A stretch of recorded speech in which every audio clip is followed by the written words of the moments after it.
Hello friends, good evening. कैसे हैं आप सभी लोग। आप सभी का स्वागत है आपके अपने यूट्यूब चैनल अमाजू क्लासेस पर। तो चलिए आज की क्लास की हम शुरुआत करते हैं। आज हमारा बहुत ही शानदार टॉपिक है। आज हम ह्यूमन फिजियोलॉजी का एक टॉपिक लेकर आए हैं, बॉडी फ्लड एंड सर्कुलेशंस। इसमें हम ह्यूमन सर्कुलेटरी सिस्टम की स्टडी करेंगे। तो चलिए हम क्लास की शुरुआत करते हैं।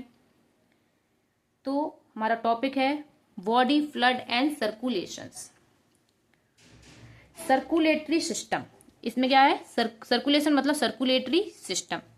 तो स्टडी ऑफ सर्कुलेटरी सिस्टम क्या होता है, एंजियोलॉजी। क्या होगा, एंजियोलॉजी।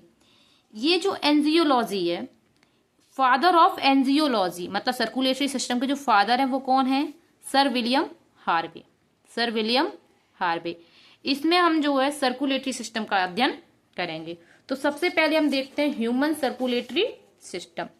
ह्यूमन सर्कुलेटरी सिस्टम में क्या होता है, ये दो प्रकार का होगा आपका, blood circulatory system and lymphatic system. दो होंगे, blood circulatory system and lymphatic system. तो सबसे पहले हम पढ़ेंगे blood circulatory system. Blood circulatory system में आपके तीन पार्ट आते हैं, blood, blood vessels and heart. Blood vessels में क्या आते हैं, आपके वेन्स आएंगे, आर्टरीज आएंगे और कैपिलरीज आएंगे। ठीक है, हार्ट को हम विस्तार से पढ़ेंगे, ब्लड वेसल्स को भी और ब्लड को भी। सबसे पहले हम पढ़ेंगे ब्लड के बारे में। किसके बारे में पढ़ेंगे, ब्लड के बारे में। ब्लड जो हमारे अंदर सभी लोग जानते ही हैं, रेड कलर, कहीं भी चोट लग जाती है तुरंत क्या निकलता है, ब्लड निकलता है। इससे सब लोग जानते हैं। बट ये सिर्फ रेड कलर का होता है यही काफी नहीं है। ब्लड में क्या क्या होता है और ये किस चीज का बना हुआ है, कैसा है, इसके बारे में हम विस्तार से पढ़ेंगे। तो चलिए हम शुरुआत करते हैं। ब्लड जो है हमारा एक फ्लड कनेक्टिव टिश्यू है। फ्लड मतलब तरल संयोजी ऊतक। कैसा है, फ्लड कनेक्टिव टिश्यू है। इसकी जो ओरिजिन होगी ब्लड की वो है मीजोडर्मल। कैसी है, मीजोडर्मल ओरिजिन। जैसे क्या है, तीन लेयर्स तीन होते हैं। ये एक्टोडर्म, जैसे हमने कहा ये क्या है, एक्टोडर्म है। ये क्या है, मीजोडर्म है। ठीक है, और अंदर हो जाता है हमारा एंडोडर्म। क्या हो जाएगा, एंडोडर्म। तीन लेयर होती हैं। तो जो ब्लड होगी इसकी ओरिजिन किससे होती है, मीजोडर्म से। किससे होती है, मीजोडर्म से इसकी ओरिजिन है। जो ब्लड होता है ये मेन सर्कुलेटरी फ्लड है। एक तो हमने बताया ब्लड सर्कुलेटरी सिस्टम, और क्या एक पता क्या होता है, लिम्फेटिक सिस्टम। लिम्फेटिक में क्या होता है, लिम्फ फ्लड करता है। क्या फ्लो करेगा, लिम्फ। लिम्फ जो होता है वो बहुत कम मात्रा में होता है और ज्यादा मात्रा में क्या होता है, ब्लड। तो ब्लड को ही हम main circulatory system, main circulatory flood क्या मानते हैं, ब्लड। फ्लड कनेक्टिव टिश्यू तो है ही ये, सॉफ्टेस्ट कनेक्टिव टिश्यू। कैसा है, सॉफ्टेस्ट। फॉल्स कनेक्टिव टिश्यू, इसे फॉल्स कनेक्टिव टिश्यू क्यों कह रही है, क्योंकि इसमें जो मैट्रिक्स है लैक्स फाइबर। मैट्रिक्स में क्या नहीं होंगे, फाइबर एब्सेंट होंगे। ब्लड की स्टडी को हम कहते हैं हीमेटोलॉजी। हम सर्कुलेटरी सिस्टम की स्टडी क्या कह रहे हैं, एंजियोलॉजी, और ब्लड की स्टडी को कहेंगे हीमेटोलॉजी। जो ब्लड है इसका जो पीएच होता है वो होता है 7.3 से 7.5। आपको 7.4 लिख के आएगा ज्यादातर, इसके बीच का लिख के आता है 7.4 ऑप्शन में। और अगर ऑप्शन में 7.4 नहीं लिखा, 7.3 से 7.5।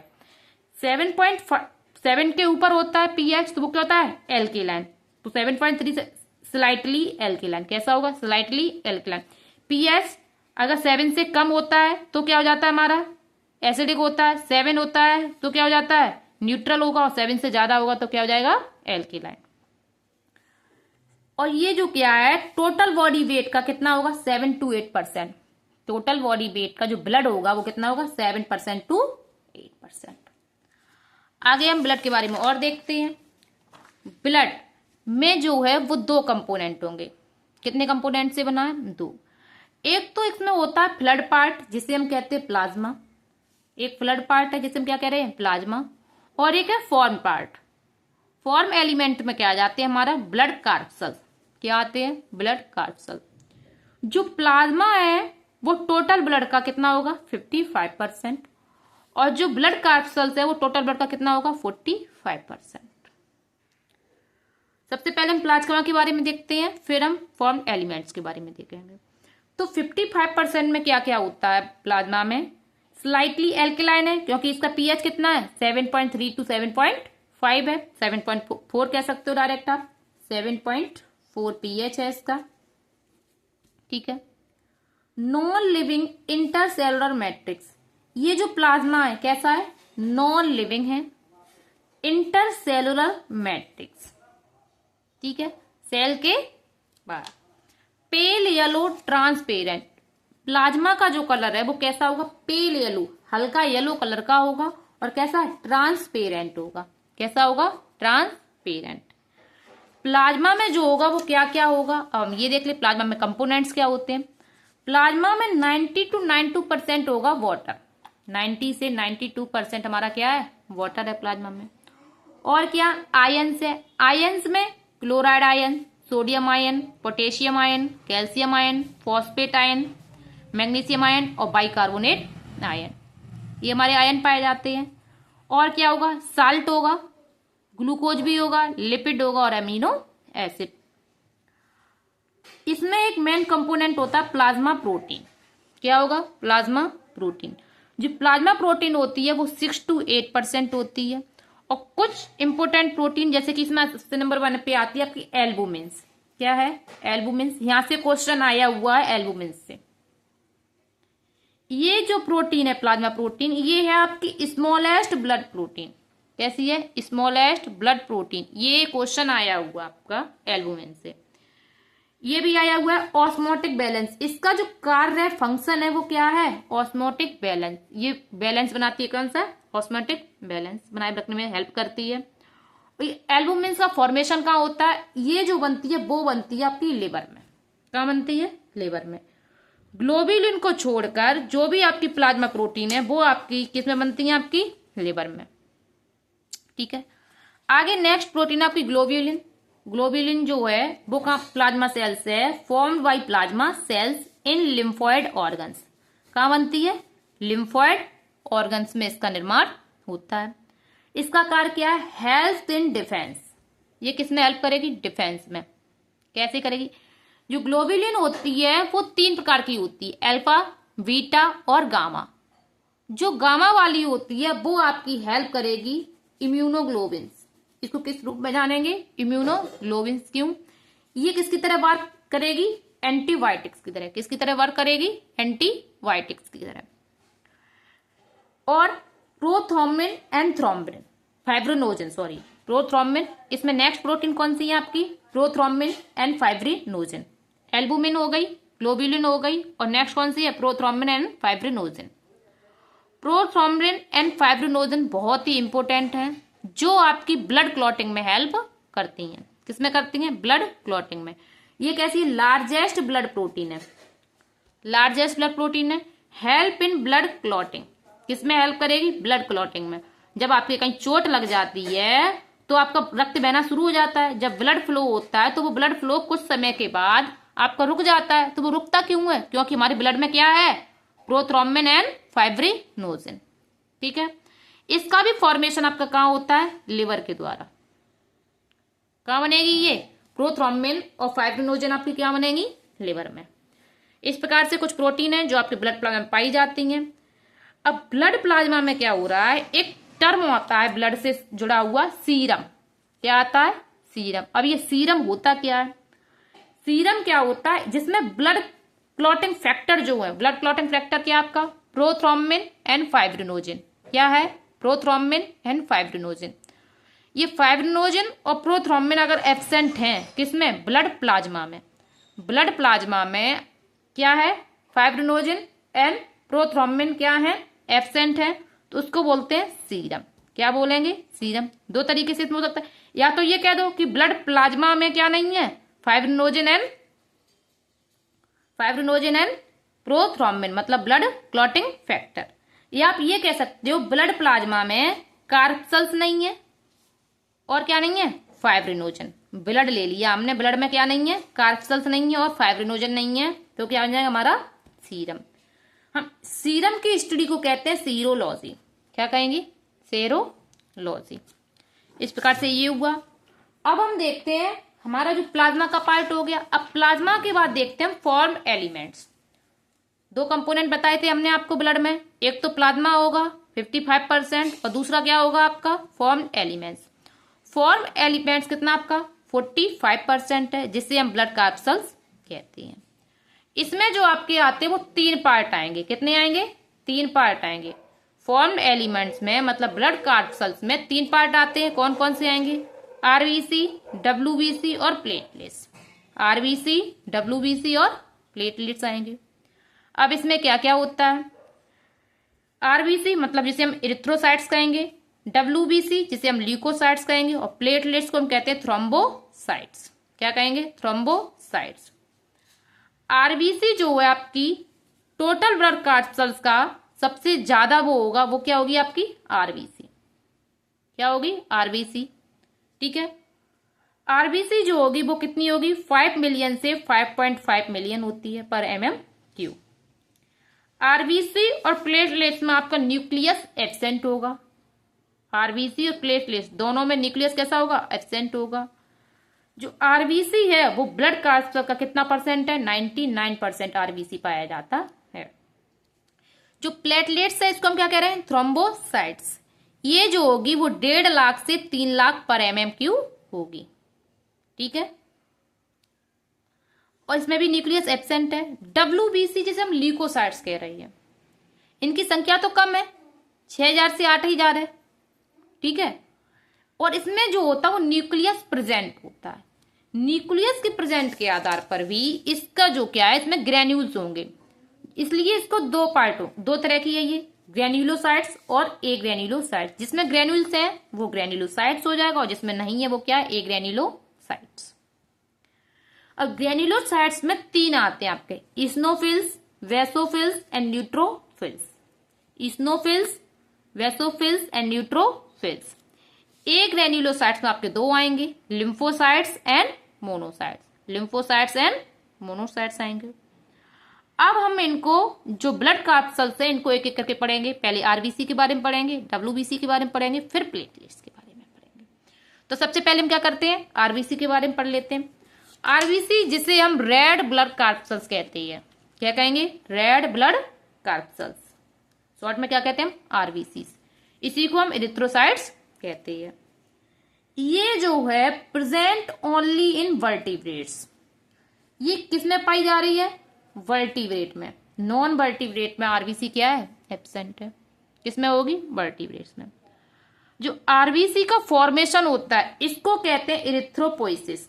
क्या बोलते हैं? Formation of RBC erythropoiesis. और फॉर्मेशन ये आरबीसी का फॉर्मेशन होता है, ये होता कहां आपका? रेड बोन मैरो में। किसमें हो रहा है? रेड बोन मैरो में इसका फॉर्मेशन हो रहा है। इसके लिए जो हार्मोन रिस्पॉन्सिबल है आरबीसी के लिए फॉर्मेशन के लिए, मतलब इरिथ्रोपोइसिस के लिए जो हार्मोन रिस्पॉन्सिबल है वो आपका इरिथ्रोपोइटीन। हार्मोन रिस्पॉन्सिबल फॉर इरिथ्रोपोइसिस मतलब आरबीसी फॉर्मेशन के लिए जो आपका हार्मोन रिस्पॉन्सिबल है वो है आपका इरिथ्रोपोइटीन। इरिथ्रोपोइटीन हार्मोन जो है वो निकलता कहां से है? ये जो हार्मोन है वो आपकी किडनी की जेजी सेल के द्वारा सीक्रेट होता है। किसके द्वारा? जेजी सेल्स ऑफ किडनी। अब जेजी सेल्स जो हैं आपके किडनी में पाई जा रही, ये कैसे कहां पाई जा रही किडनी में, ये जब आपको पढ़ाएंगे जब किडनी के बारे में तब बताएंगे। ठीक है। आगे हम बताते हैं कि जो इरिथ्रोपोइसिस है मतलब आरबीसी जो है, आरबी के जो मैच्योरेशन के लिए आरबीसी बनी है, अब वो मैच्योर होगी। मैच्योर होने के लिए जो विटामिन रिस्पॉन्सिबल है वो आपकी विटामिन B12 जिसे हम साइनोकोबालामिन कहते हैं। आरबीसी की जो काउंटिंग होगी वो तो हमने पहले ही बता दी। आरबीसी कितनी पाई जाती है आपकी? 5 मिलियन टू 5.5 मिलियन पर MM3। आगे हम जो आरबीसी के बारे में बताते हैं, आपका सबसे बड़ी आरबीसी किसमें पाई जा रही है? ठीक है। तो largest RBC amongst the vertebrates. Whole vertebrates में जो सबसे बड़ी आरबीसी होगी वो होगी आपकी एम्फीबियंस में। किसमें होगी? एम्फीबियंस में। एम्फीबियंस में भी किसमें बता रहे हैं? एम्फियूमा और प्रोटियस में। ठीक है। स्मॉलेस्ट आरबीसी जो होगी वो होगी मैमल्स में, और मैमल्स में भी किसमें होगी? मस्क डियर में। किसमें होगी? मस्क डियर में, जिससे हम मस्क डियर को क्या कहते हैं? ट्रैगुलस जैवेनिकस। ठीक है, ट्रैगुलस जैवेनिकस कहते हैं किसे? मस्क डियर को। सबसे छोटी आरबीसी किसमें है? मस्क डियर में। जो आरबीसी है उसका फॉर्मेशन जब होता है, ठीक है, जब यंग आरबीसी होगी तो वो न्यूक्लिएटेड होती है। कैसी होगी? न्यूक्लिएटेड होगी और ओवल शेप होगी। यही जब आरबीसी मेच्योर हो जाती है तो ये नॉन न्यूक्लिएटेड, मतलब इसका जो न्यूक्लियस है वो रिमूव हो जाएगा और क्या शेप कैसी हो जाती है? Biconcave. अब इसका जो न्यूक्लियस है, during process of their formation, जब आरबीसी का फॉर्मेशन हो रहा होता है, mammalian RBC loss their nucleus, ये अपना न्यूक्लियस को क्या कर देती है? लॉस हो जाता है इसका न्यूक्लियस। और क्या लॉस होता है? Mitochondria, Golgi body, centrosome, ribosome. RBC में ना केवल न्यूक्लियस एब्सेंट, मेच्योर आरबीसी में ना केवल न्यूक्लियस एब्सेंट होता है बल्कि माइटोकॉन्ड्रिया, गोल्गी बॉडी, सेंट्रोसोम और राइबोसोम भी एब्सेंट होता है। किसमें? मेच्योर आरबीसी में। ठीक है, आरबीसी जो है इसकी अगर संख्या बढ़ जाए तो इसको हम कहते हैं पॉलीसाइथीमिया। क्या कहेंगे? इंक्रीज नंबर ऑफ आरबीसी, अगर आरबीसी की संख्या बढ़ जाती है तो इसको कहते हैं पॉलीसाइथीमिया। और अगर यही डिक्रीज हो जाए तो इसको कहते हैं इरिथ्रोपीनिया। क्या कहेंगे? इरिथ्रोपीनिया। आरबीसी का जो लाइफ स्पेन है वो है 120 डेज, मतलब 120 दिन है। 120 दिन है, मतलब 120 दिन के बाद आरबीसी बनती है क्या? डेली के डेली आरबीसी का फॉर्मेशन आपके अंदर हो रहा है। ऐसा नहीं है कि आज हो रही है फिर 120 दिन बाद होगा, ऐसा कुछ भी नहीं है। डेली फॉर्मेशन होता है। जैसे कि आज जो बनेगी उसका डिस्ट्रॉय होगा वो 120 डेज बाद, जो कल बनेगी फिर उसका 120 डेज बाद, उसके अल्टरनेटिव में हो रहा है। ठीक है, तो इसका जो लाइफ स्पेन है वो कितना है? 120 डेज, 120 दिन। आरबीसी का जो कलर होता है वो होता है रेड। आरबीसी कैसे कलर का है? जो ब्लड हमारा कैसा है? वो रेड है। तो उसमें रेड कलर ब्लड में है क्यों? आरबीसी के कारण। आरबीसी का जो रेड कलर है वो क्यों है? जो कि इसमें एक पिगमेंट पाया जाता है, एक रेस्पिरेटरी पिगमेंट है, हीमोग्लोबिन। क्या है? हीमोग्लोबिन के कारण जो हमारा ब्लड है, मतलब जो आरबीसी है ब्लड में, उसका कलर रेड है। वो क्यों है? हीमोग्लोबिन के कारण। ये जो हीमोग्लोबिन है इसमें भी दो पार्ट होंगे, एक तो हीम होगा और दूसरा है ग्लोबिन। एक हीम प्रोटीन है जिसमें क्या होगा? आयरन होगा, और ग्लोबिन है मतलब ग्लोब्यूलिन प्रोटीन है। ये जो ग्लोब्यूलिन प्रोटीन है ये 4 चेन होगी, इसमें 2 अल्फा चेन होगी और 2 बीटा चेन होगी। कितनी चेन है? 4 है, 2 अल्फा एंड 2 बीटा। पर 100 ml ब्लड में, अगर 100 ml ब्लड लें तो इसमें जो हीमोग्लोबिन होगी वो होगी आपकी 12 से 16 मिलीग्राम होगी। ठीक है, जो अल्फा चेन और बीटा चेन है, अब इसमें आपका जैसे आता है हीमोग्लोबिन में कि एमिनो एसिड कितने हैं। क्वेश्चन आता है कि हीमोग्लोबिन में अगर हम एमिनो एसिड देखें तो कितने हैं। देखिए 2 अल्फा चेन है और 2 बीटा चेन है। एक अल्फा चेन में जो होता है आपका 141 अमीनो एसिड होंगे और एक बीटा चेन में आपका 146 अमीनो एसिड होंगे। अगर 2 अल्फा चेन है, एक में 141, अगर 2 का करेंगे तो कितना हो जाएगा? 282। एक बीटा चेन में 146 और 2 करेंगे तो कितना हो जाएगा? 292। तो टोटल जो हीमोग्लोबिन है, ग्लोबिन पार्ट होगा तो किसमें कितने हो जाएंगे? 574 अमीनो एसिड। इस प्रकार से हम इसको निकालते हैं।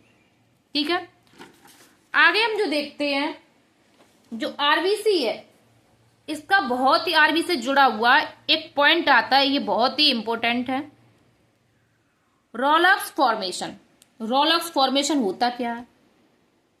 RBC adhere together and pile up like stacks of coins. जिस प्रकार से हम सिक्के के ऊपर एक सिक्का के ऊपर सिक्का रख के जाते हैं और ढेर सा बन जाता है, पाइल बन जाता है, उसी प्रकार से क्या होता है? आरबीसी इस प्रकार से एक दूसरे के ऊपर चुटती जाती है और चिपक जाती है ड्यू टू सरफेस टेंशन। किसकी वजह से? सरफेस टेंशन की वजह से। When flow of blood in blood vessel slow down, जब ब्लड का फ्लो जो है ब्लड वेसल कैसा हो जाए? स्लो हो जाए, तब आरबीसी एक दूसरे के ऊपर इस प्रकार से होती जाती। इसको हम कहते हैं रॉलक्स फॉर्मेशन।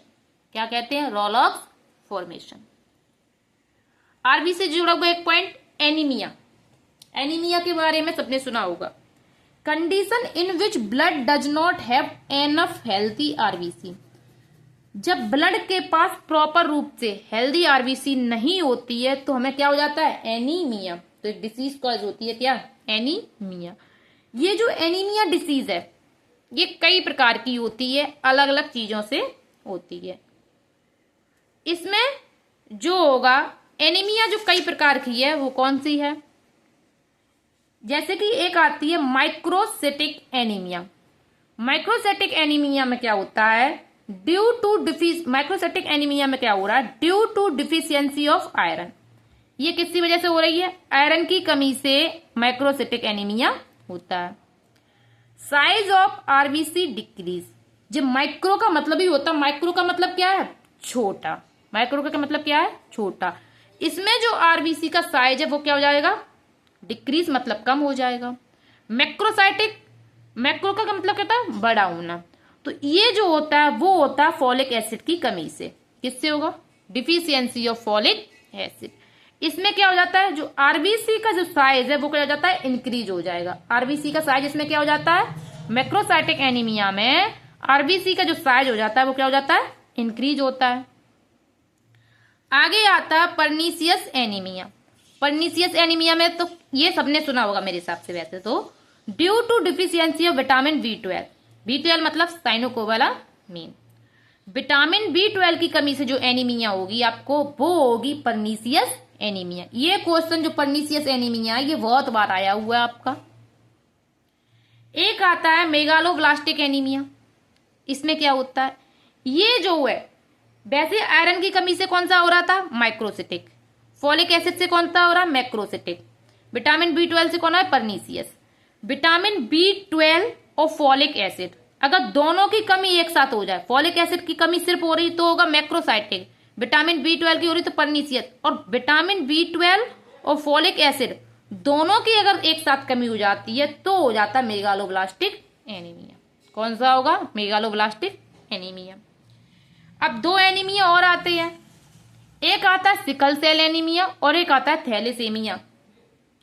जो सिकल सेल एनीमिया है इसमें क्या होता है, जो आरबीसी की जो शेप होती है वो आपकी सिकल की शेप हो जाएगी, मतलब हाथी आकार। कैसी हो जाएगी, हाथी आकार। ये जो होता है सिकल सेल एनीमिया ये आपका होता है पॉइंट म्यूटेशन की वजह से, जिसे हम मिससेंस म्यूटेशन भी कहते हैं। अब ये मिससेंस म्यूटेशन, पॉइंट म्यूटेशन क्या होता है, ये जो हम आपको जेनेटिक पढ़ाएंगे तब आपको विस्तार से बताएंगे। इसमें होता क्या है, पॉइंट म्यूटेशन जो है at 6 position of beta chain glutamic acid. जो ग्लूटामिक एसिड रिप्लेस्ड वैलिन, किससे रिप्लेस हो जाता है, वैलिन से। ये जो सिकल सेल एनीमिया ये है क्वालिटेटिव। इसमें क्या हो रहा है, आरबीसी की क्वालिटी चेंज हो रही है। क्या चेंज हो रही, क्वालिटी, मतलब इसकी जो शेप चेंज हो रही है और कोई तो परिवर्तन आ नहीं रहा है। थैलेसीमिया में क्या होता है, इसे हम कहते हैं college anaemia. Amount of haemoglobin decrease. इसमें क्या हो जाता है, हीमोग्लोबिन का अमाउंट डिक्रीज हो जाता है, इसलिए इसको हम कहते हैं क्वांटिटेटिव। इसमें इसकी क्वांटिटी का डिफरेंस आ रहा है और इसमें इसकी क्वालिटी का, ठीक है, तो दोनों में डिफरेंस है। एक पॉइंट लिख दिए नोट कर कर, वेरी इंपॉर्टेंट है, हेमेटोक्रिट। ये हेमेटोक्रिट क्या होता है, जिसे हम शॉर्ट में HCT कहेंगे। यह एक क्या, a blood test measuring the percentage of total blood volume composed of RBC. ये क्या, ये ब्लड मीजरिंग ये टेस्ट है, क्या है, जो हेमेटोक्रिट है ये क्या है, एक ब्लड टेस्ट है, जिससे हम क्या पता करते हैं, आरबीसी ऑफ कंपोज, जो टोटल ब्लड का क्या percentage, percentage of total blood volume composed of RBC. किससे हम करते हैं, हेमेटोक्रिट से। आगे हम देखते हैं, ये जो हमने बताया आपको कि 120 डेज के बाद आपका क्या हो रहा है, आरबीसी क्या हो जा रही है, आपकी डेस्ट्रॉय हो जा रही है, मतलब उसका जीवन काल कितना है, 120 डेज का। तो after 120 days RBC remove from blood and broken down by macrophages of spleen.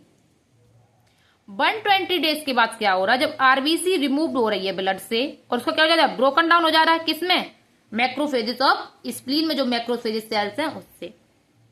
इसलिए हम स्प्लीन को कहते हैं ग्रेवयार्ड ऑफ आरबीसी। क्या कहते हैं? Graveyard of RBC. और इस प्रोसेस को आरबीसी का ब्लड से रिमूव होना और उसका स्प्लीन में जाके मैक्रोफेजेस के द्वारा टूटना, ये कहला जाता है एरिप्टोप्सिस। इस प्रकार से आपका आरबीसी होता है रेड ब्लड कार्सेल्स। आगे हम पढ़ते हैं आपका डब्ल्यूबीसी के बारे में। डब्ल्यूबीसी जिसे हम व्हाइट ब्लड कार्सेल्स कहते हैं, जिसे हम ल्यूकोसाइट्स भी कहते हैं। ये पॉइंट भी आपके लिए बहुत इंपॉर्टेंट है। जो डब्ल्यूबीसी है इससे पता चल रहा व्हाइट ब्लड कार्सेल्स, मतलब इसका जो कलरलेस है। कैसी है ये? कलरलेस, मतलब इसमें हीमोग्लोबिन एब्सेंट होगा। हीमोग्लोबिन क्या है? लैक्स हीमोग्लोबिन, मतलब इसमें क्या है? हीमोग्लोबिन एब्सेंट है। डब्ल्यूबीसी जो होती है आपकी वो होती है न्यूक्लिएटेड। कैसी होगी? न्यूक्लिएटेड, मतलब इसमें न्यूक्लियस प्रेजेंट होगा। Larger than RBC. जो डब्ल्यूबीसी जो है वो आपकी आरबीसी से कैसी है? बड़ी है। आरबीसी से कैसी है? बड़ी है। लेकिन इसका जो नंबर है वो कैसा है? आरबीसी से कम है। कैसा है? कम है। कितनी होगी? 6000 to 8000 पर mm³ होगा। डब्ल्यूबीसी के फॉर्मेशन को हम कहते हैं ल्यूकोपोइसिस। डब्ल्यूबीसी को हम क्या कह रहे हैं? ल्यूकोसाइट्स। तो इसका जो फॉर्मेशन है उसको कहते हैं ल्यूकोपोइसिस इन रेड बोन मैरो। इसका फॉर्मेशन भी आपका कहां हो रहा है? रेड बोन मैरो में। अगर आपकी डब्ल्यूबीसी की संख्या बढ़ जाती है, इंक्रीज होता है, तो इसको कहते हैं ल्यूकोसाइटोसिस या फिर ल्यूकेमिया। ठीक है। अगर डिक्रीज हो जा रहा है तो उसको कहते हैं ल्यूकोपेनिया, ल्यूकोसाइटोपेनिया या फिर ल्यूकोपेनिया, जिससे हम ब्लड कैंसर भी होता है। आगे हम डब्ल्यूबीसी की जो काउंटिंग है ये दो तरीके, डीएलसी और टीएलसी। टीएलसी को कहते हैं टोटल ल्यूकोसाइट काउंट और डीएलसी को कहते हैं डिफरेंशियल ल्यूकोसाइट काउंट। जो property of WBC to squeeze out of capillaries known as diapedesis और एक्स्ट्रावेसिसन।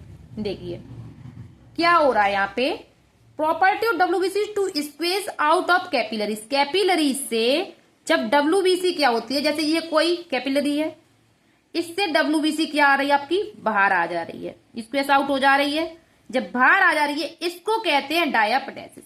इसको क्या कहते हैं? डायापडेसिस, मतलब एक्स्ट्रा वेनिसन, वेन से बाहर आना।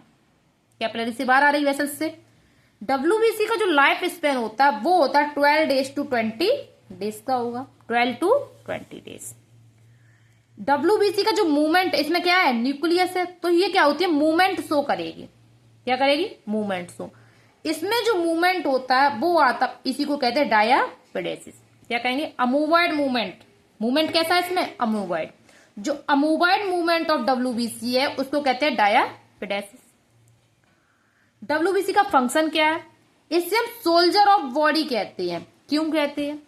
क्योंकि जिस प्रकार से सोल्जर हमारी रक्षा करता है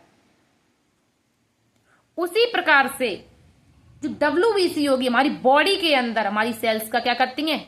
रक्षा करती हैं। कैसे करती हैं?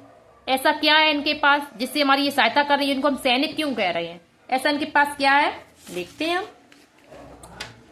जो डब्ल्यूबीसी होगी इसको हमने आपको बताया दो प्रकार से बांटी गई है, एक तो ग्रेन्युलोसाइट्स और दूसरी ए granulocyte.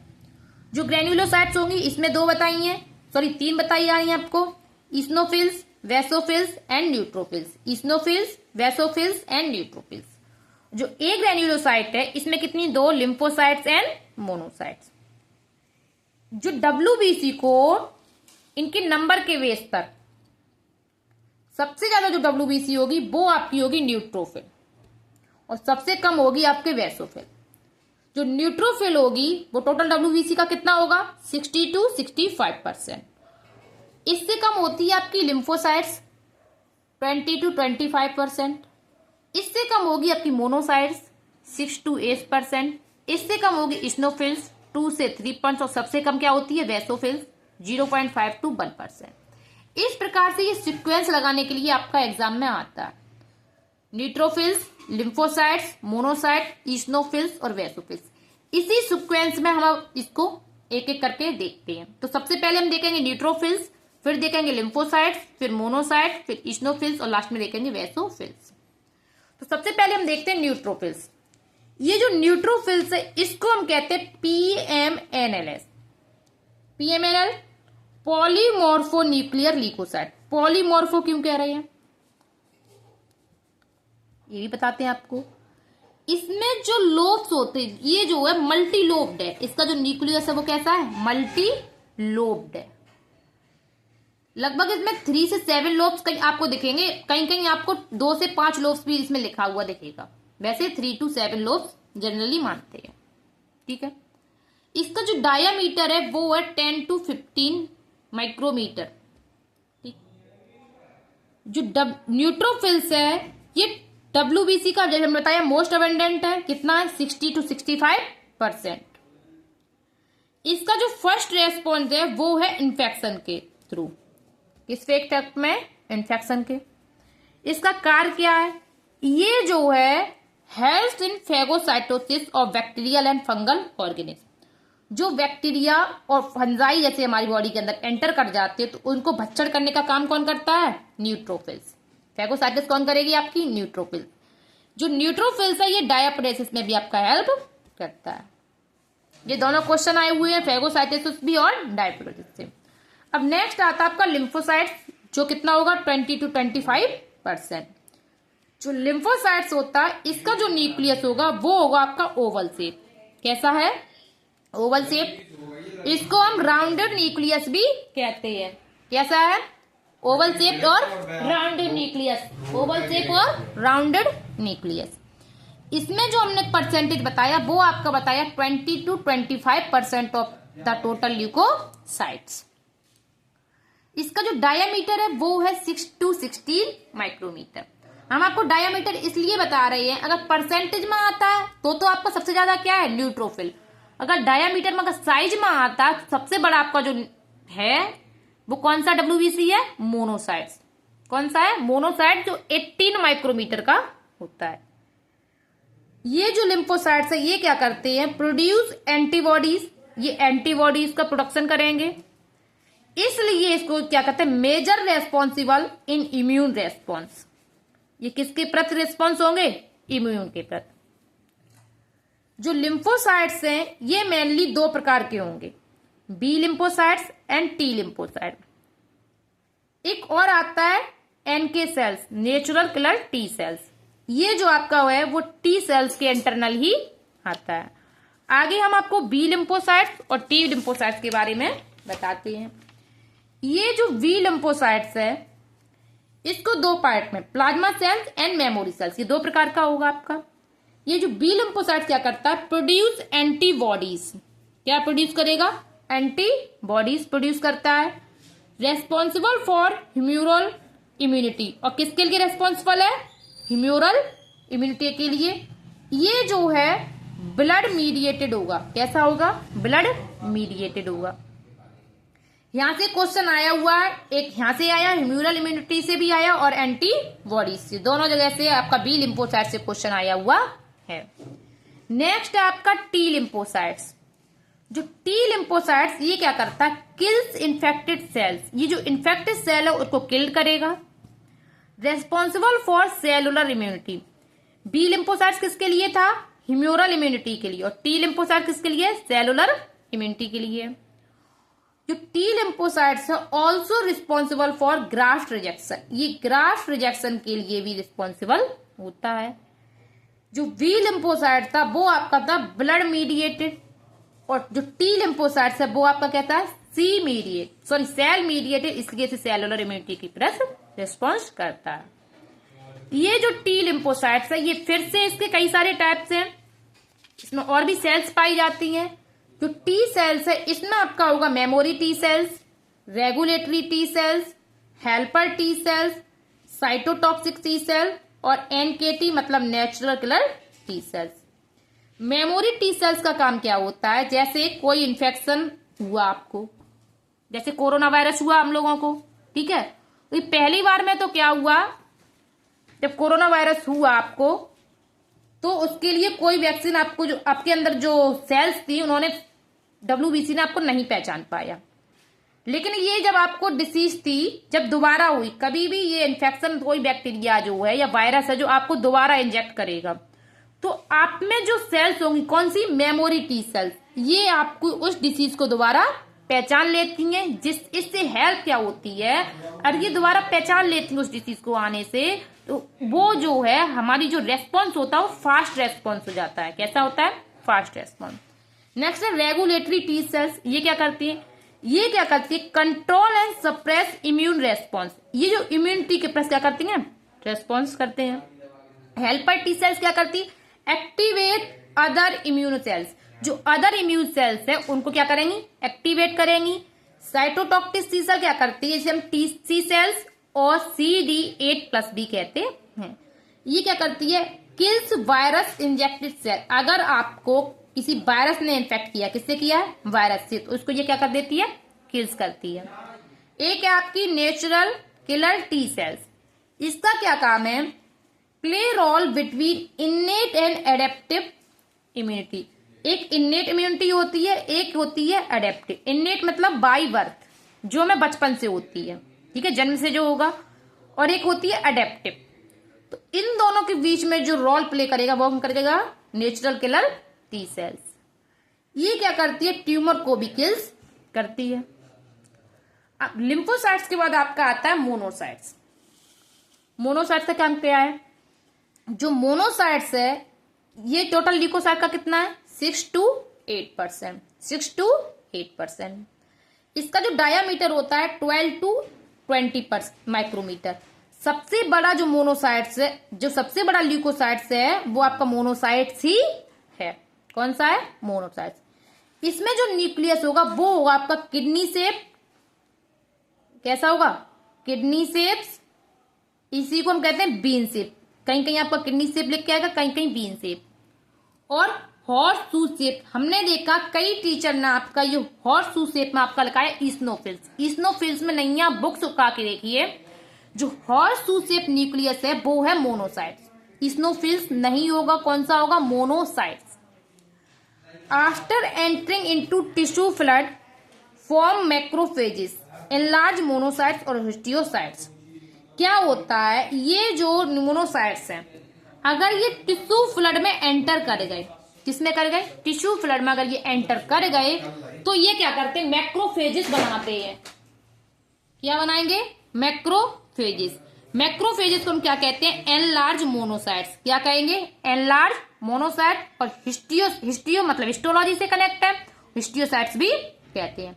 Histiocytes tissue phagocytic cell, tissue को बच्चर करने वाली सेल।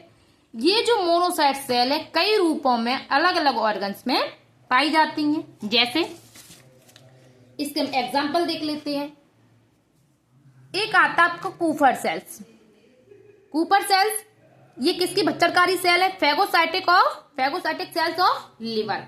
तो लिवर की जो फैगोसाइटिक सेल्स है वो कौन है आपकी, कूपर सेल्स। लंग्स की फैगोसाइटिक कौन है, डस्ट सेल्स।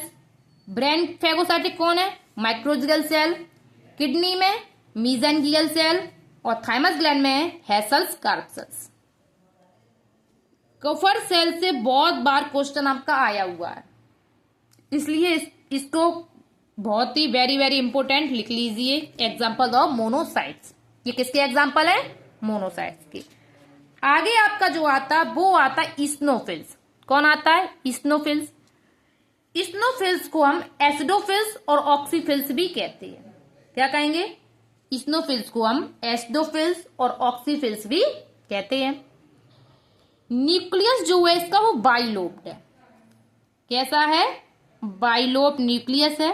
इस प्रकार से मान लीजिए, या ये ऐसे इस प्रकार से, ठीक है। 2 to 3% of total WBC. Total WBC का 2 से 3% होता है। Play important roles in immunity. इसका जो रोल है इस्नोफिल्स का वो किसमें, इम्यूनिटी में। रैशेस टू इन्फेक्शन, अगर इन्फेक्शन कॉज हो रहा तो उसके लिए। और किसमें, एलर्जी में। मोस्ट इंपोर्टेंट इसका वर्क है एलर्जी में। ये ज्यादातर जो क्वेश्चन वो आएगा आपका इस्नोफिल्स का वो एलर्जी से आएगा और हाइपर सेंसिटिविटी से। इंक्रीज नंबर ऑफ स्नोफिल्स, अगर स्नोफिल्स की संख्या बढ़ जाती है तो हो जाता है स्नोफीलिया। क्या हो जाता है? स्नोफीलिया। जो स्नोफीलिया है वो occurs in parasitic worm infestations. किसमें होता है? Parasitic worm infestations. नेक्स्ट और लास्ट आपकी जो WBC है, मतलब जो ल्यूकोसाइट्स है, वो है आपकी वैसोफिल्स। वैसोफिल्स क्या है? सबसे कम संख्या में जो आपकी होगी वो वैसोफिल ही होता है। तो लीस्ट अबेंडेंट ऑफ ल्यूकोसाइट कितना? 0.5 से 1%। जो वैसोफिल्स होता है इसका जो न्यूक्लियस होगा वो होगा आपका बाई शेप। कैसा होगा? Sorry, S shape. जो वैसोफिल्स का आपका जो न्यूक्लियस होता है वो इस प्रकार से होगा आपका एस शेप। ठीक है। इन्वॉल्व इन इन्फ्लामेटरी रिएक्शंस, किसमें हेल्प करेगा ये? इन्फ्लामेटरी रिएक्शंस में स्वेलिंग वगैरह आ जाती है। Contains heparin, histamine and serotonin. ये क्या रिलीज करता है? ये वैसोफिल्स जो है वो आपका हेपेरिन, हिस्टामिन एंड सेरोटोनिन का रिलीज करता है। जो हेपेरिन होता है वो होता है एंटीकोएगुलेंट। किसका कार्य करेगा? एंटीकोएगुलेंट का। और हिस्टामिन क्या करता है? वैसोडाइलेटर का कार्य करता है। और जो सेरोटोनिन है वो आपका करता है वैसो कंस्ट्रिक्शन, इन्फ्लामेशन और एलर्जिक रेस्पॉन्सिबल में हेल्प करता है। इसलिए हम जो वैसोफिल्स है इसको हम मानते हैं resemble mast cell of connective tissue, मतलब मॉडिफाइड मास्ट सेल्स। ये जो वैसोफिल्स है वो मास्ट सेल का मॉडिफाइड रूप होता है। इस प्रकार से आपका WBC कंप्लीट होता है। आगे आपका जो होगा वो होगा ब्लड प्लेटलेट्स।